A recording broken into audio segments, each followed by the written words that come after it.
এদিকে আয়, এবার বল আমাকে সবটা। এসব কি করেছিস তুই? কি করে হলো? শুভলক্ষ্মী, শুভলক্ষ্মী দয়া করে ওকে কিছু বলবেন না, আমার কথাটা শুনুন প্লিজ। প্লিজ থামুন, আমাকে সবটা জানতে দিন। কি জানবে তুমি বৌদি ভাই? সবসময় আমার থেকে তো কি জানার থাকে তোমার? আমি তো বুঝতে পারছি না তুমি এখানে এলেটা কেন? সবসময় কেন গোয়েন্দাগিরি করছো আমার পেছনে? গোয়েন্দাগিরি? হয় না, আমি এত দিন ধরে তোকে জিজ্ঞেস করছি কি হয়েছে কি হয়েছে, আমাকে বল সবটা। তুই আমাকে কিচ্ছু বলিসনি। তুই বারবার আমাকে এটাই বলেছিলিস যে সময় মতো তুই আমাকে সবটা জানাবি, কিন্তু তুই তোর কথা রাখিসনি। হয় না, আমি কালকে নিজে শুনলাম তুই হসপিটালে নিজের জন্য অ্যাপয়েন্টমেন্ট বুক করছিস। আমি যখন তোকে জিজ্ঞেস করলাম তুই অস্বীকার করলি। দেখো না বৌদি ভাই, আমি হসপিটালে আমার একটা ফ্রেন্ডের অ্যাপয়েন্টমেন্ট ফিক্স করছিলাম। তুই আমাকে বাধ্য করেছিস হসপিটালে আসতে, আর ভাগ্যিস আমি হসপিটালে এসে নিজে খোঁজ নিলাম, তাই আমি সব সত্যিটা জানতে পারলাম। হয় না প্লিজ এবার আমাকে সত্যিটা বল, আর চুপ করে থাকিস না। আমার কিচ্ছু বলার নেই বৌদি ভাই, আমার কিচ্ছু হয়নি। তুমি প্লিজ এখান থেকে চলে যাও। অয়না, অয়না একটা কথা বোঝ দয়া করে, আমি সবটা জেনে গেছি। অয়না আমাকে প্লিজ বল এই সবটা কি করে হলো। তুই তুই এত বড় একটা ঘটনা ঘটিয়েছিস অথচ আমরা কিছু জানি না। এত কিছু কবে হলো, কি করে এত বড় একটা বিপদ হলো, আমাকে প্লিজ বল। শুভলক্ষ্মী ঠান্ডা মাথায় আমার কথাটা শুনুন।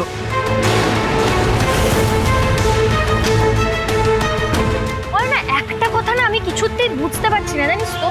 তুই এই কথাটা আমাদের বাড়ির কাউকে বলতে পারলি না, অথচ তুই এই লোকটার সাথে ডাক্তারের কাছে একে সবটা বলতে পারলি। এটা কি করে সম্ভব হলো বলুন তো? হ্যাঁ, কি বলেছেন আপনি ওকে? হ্যাঁ, ওই লোকটা তোকে এমন কি বলে, কি ম্যানিপুলেট করেছে যে তুই ওই লোকটা। এক সেকেন্ড অয়না, অয়না আমাকে প্লিজ বল, এই লোকটাই কি সবকিছুর জন্য দায়ী? হ্যাঁ, চুপ করে থাকিস না অয়না, প্লিজ বল না। আপনার কিছু ভুল হচ্ছে শুভলক্ষ্মী। আপনি থামুন মিস্টার সেন। কার ভুল হচ্ছে, কে ঠিক করছে, সবটা দিনের আলোর মতো একদম স্পষ্ট। আমি আপনাকে বারণ করেছিলাম না মিস্টার সেন? আপনাকে আমি বারবার না করেছিলাম আমার পরিবারের দিকে চোখ তুলে না তাকাতে। আপনি কেন আমার বাড়ির মেয়ের দিকে চোখ তুলে চেয়েছেন বলুন? আমি তো আপনাকে না করেছিলাম। এত বড় বিপদ কেন ঘটালেন মিস্টার সেন? না বৌদি ভাই, তুমি প্লিজ ওনাকে কিছু বলো না। উনি এসবের জন্য দায়ী নন, উনি শুধু আমাকে হেল্প করতে চেয়েছিলেন। হেল্প করতে চেয়েছিলেন? এই লোকটা কোনো উদ্দেশ্য ছাড়া, কিছু ছাড়া শুধু তোকে হেল্প করতে চেয়েছিলেন? আমি এটা বিশ্বাস করতে পারছি না, আমি এটা বিশ্বাস করতে পারছি না। বল এই লোকটা তোর সঙ্গে কি করেছে, কি করেছেন আপনি ওর সঙ্গে? অনেক এই আকাশ সেনি কি তোর প্রেগন্যান্সির জন্য দায়ী? বল আমাকে এটা। না বৌদি ভাই, না, উনি কোনোভাবেই দায়ী নন।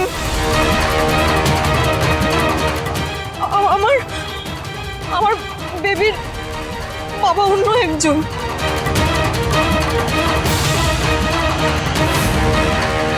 উনি কোনোভাবেই এই বিষয়ের সঙ্গে যুক্ত নন। আমার প্রেগন্যান্সির সঙ্গে ওনার কোনো সম্পর্ক নেই বৌদি ভাই। মিস্টার সেন, আপনি এখন প্লিজ আসুন, আমাকে বৌদি ভাইয়ের সাথে কথা বলতে হবে। কি বলছো না? এই অবস্থায় আমি তোমাকে। আপনি প্লিজ আসুন মিস্টার সেন, আমাদের পারিবারিক বিষয়ে একদম নাক গলাবেন না।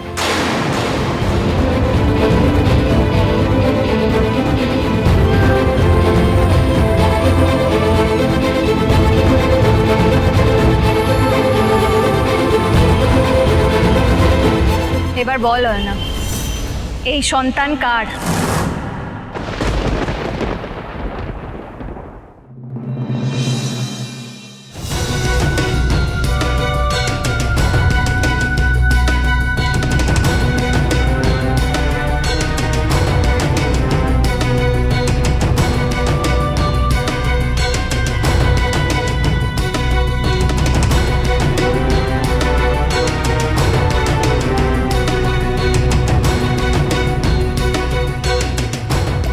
গেল কেশব একা উপরে বসে আছে।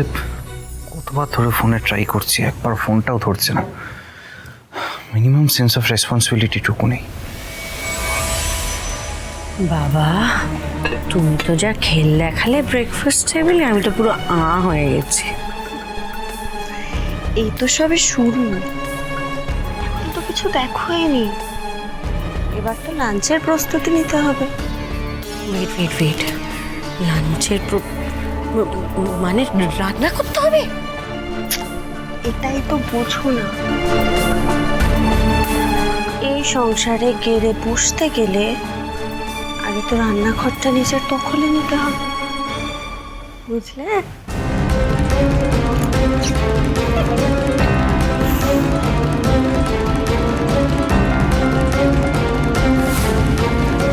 এইভাবেই শুভকে এই সংসারের কর্তৃত্বের আসন থেকে টেনে নামাবো আমি। চুপ করে থাকলে হবে না অয়না, তোকে বলতে হবে তো সন্তানের বাবাকে। বল। আমি এখন বলতে পারবো না বৌদি ভাই, আমাকে তুমি ক্ষমা করো। আরে এ মেয়ে তো আশ্চর্য, নিজের ভালোটাও বুঝছে না, কিছুতেই বলছে না আমাকে সত্যিটা। অয়না বলবো না করলে হবে না। অয়না একটা কথা বোঝার চেষ্টা কর, আমি সবটা জেনে গেছি। এখন আমি কি করব? আমার কি করব? বাড়িতে সবাই কি বলবে? বাড়িতে তো আমাকে জানাতে হবে, আমি জানিয়ে দিই বাড়ির সবাইকে। না বৌদি ভাই, প্লিজ তুমি আমাকে একটু ভরসা করো। আমি তোমাকে প্রমিস করছি, আমার বাচ্চার যে বাবা, সে নিজের বাড়িতে এসে বিয়ের কথা বলবে। তুমি শুধু আমাকে একটু ভরসা করো বৌদি ভাই। এখন বাড়িতে কাউকে কিছু বলো না, মমডার জানতে পারলে আমাকে মেরে ফেলবে বৌদি ভাই, মেরে ফেলবে আমাকে। ঠিক আছে অয়না, তুই কাঁদিস না। আমি বাড়িতে এখনই কিছু জানাবো না। আমি যখন সবটা জেনে গেছি তখন আমি কিছু একটা উপায় বের করবো। দাঁড়া, তো তুই চিন্তা করিস না, আমাকে ঠান্ডা মাথায় সবটা ভাবতে দে। দরকার হলে আমি দাঁড়িয়ে থেকে তোর বিয়ে দেবো, কিন্তু তার আগে তোকে আমাকে সবটা বলতে হবে। অয়না প্লিজ আমাকে সব সত্যিটা বল, আমাকে প্লিজ বল। বলবো বৌদি ভাই, তোমাকে আমি সব বলবো। তুমি শুধু আমাকে একটা দিন সময় দাও বৌদি ভাই। হবে না অয়না, আর আমি একদিন সময় দিতে পারছি না। একদিন করে অনেক দিন চলে গেছে, তুই কিছুতেই আর্জেন্সিটা বুঝতে পারছিস না। এবার তো দেরি হয়ে যাবে।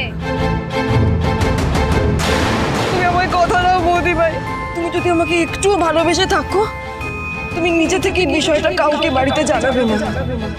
কথা দাও আমায়। ঠিক আছে, আমি কথা দিলাম, কিন্তু আমি অপেক্ষা করব। আমি কিন্তু কালকের দিনটার জন্য অপেক্ষা করব, তার বেশি কিন্তু নয়। না হলে আমি নিজে সবাইকে সব জানিয়ে দেবো। ভয় পাস না, চল বাড়ি চল। আয়, সাবধানে আয়, যাওয়ার সময় তোর ওষুধগুলোও কিনতে হবে। আয় চ।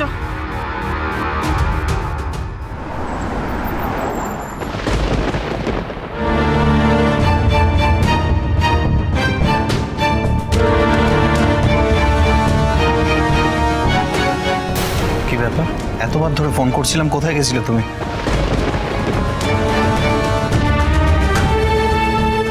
অয়না, ও তোমার সঙ্গে ডান্সের ওয়ার্কশপে গেছিল না?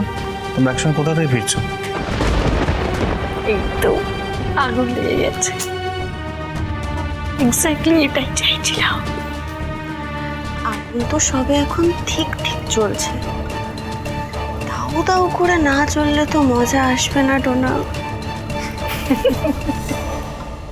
অলওয়েজ শুভ, তোমার যা ইচ্ছে তাই তুমি করে যাবে। এই কাউকে কিছু না বলে চলে গেলে এতে আরো 5টা মানুষের যে টেনশন হতে পারে সেটার তোমার কোনো খেয়াল নেই। ভুল হয়ে গেছে আদি, সরি। কোথায় গেছিলে? আর অয়না তোমার সঙ্গে কি করছে?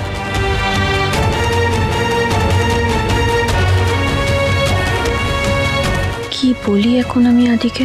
অয়নার কথা যদি রাখতে হয় তাহলে তো আদিকে আমাকে মিথ্যে কথা বলতে হবে, কিন্তু এত বড় সত্যিটা আদির থেকে লুকিয়ে কি আমি ঠিক করব? কি হলো, চুপ করে আছো কেন দুজন? তখন থেকে তো একটা সামান্য জিনিস জিজ্ঞেস করছি, কিসে এত লুকোচুরি?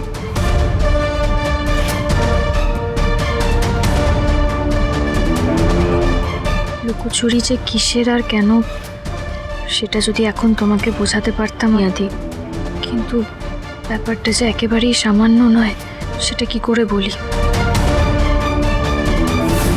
তুমি আমায় কথা দাও বৌদি ভাই, তুমি যদি আমাকে একটু ভালোবেসে থাকো, তুমি নিজে থেকে এই বিষয়টা কাউকে বাড়িতে জানাবে না। আমি জানি আদি, তোমার রাগ হওয়াটাই স্বাভাবিক, কিন্তু এই মুহূর্তে যে আমারও কিছু করার নেই। দাদা ভাইয়া শুভদের মধ্যে তো পুরো দাউ করে আগুন জ্বলছে।